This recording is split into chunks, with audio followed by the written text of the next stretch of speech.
मध्ये शिकते. माझ्या शाळेचे नाव जिल्हा परिषद शाळा मिरवाडी. माझ्या कथेचे नाव आहे दिसते तसं नसतं. एक भला मोठा जंगल होता. त्या जंगलामध्ये वाघ होता, सिंह होता, हत्ती होता, लांडगा होता. त्या जंगलामध्ये एक कोल्हाही होता. एके दिवशी काय झालं माहिती का? एके दिवशी वाघ शिकार करण्यासाठी कोल्ह्याच्या पाठीमागे धावू लागला. कोल्हा पुढे आणि सिंह मागे, कोल्हा पुढे आणि सिंह मागे. कोल्हा इतका पळाला की तो जंगलाच्या बाहेरच पडला. तो माणसांच्या वस्तीत गेला. माणसं त्याला घाबरली आणि सिंह त्यांना घाबरला. कोल्हा इकडे पळू का तिकडे पळू, इकडे पळू का तिकडे पळू. कोल्हा असत पळत पुढे गेला. कोल्ह्याच्या समोर एक हौद दिसला. त्याने विचार केला, आपण या हौदात जाऊया, वाघाला पकडणार नाही.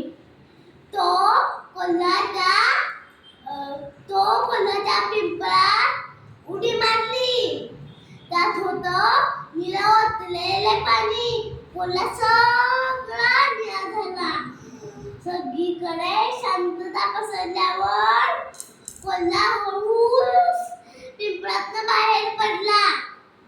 तो निळा कोल्हा जंगलाच्या दिशेने धावू लागला. जंगलात पोहोचताच ससा म्हणाला, अगं बाई, हा कुठला वेगळा प्राणी?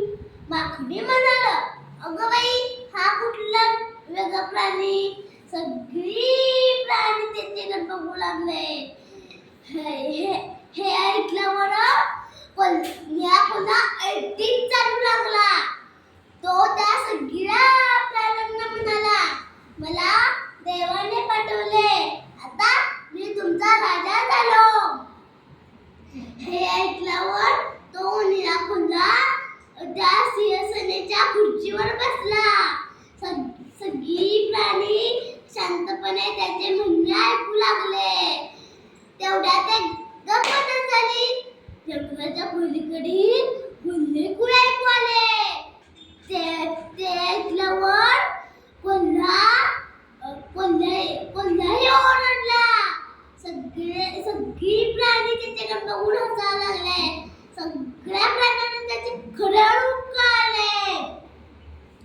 तेवढ्यात वाघाने एक डरकाळी फोडली. ते ऐकल्यावर कोल्हा घाबरून तेथून पळून गेला. मित्रांनो, याचे तात्पर्य आहे की जो खोटी दाखवतो त्याची हमखास फजिती होते. धन्यवाद.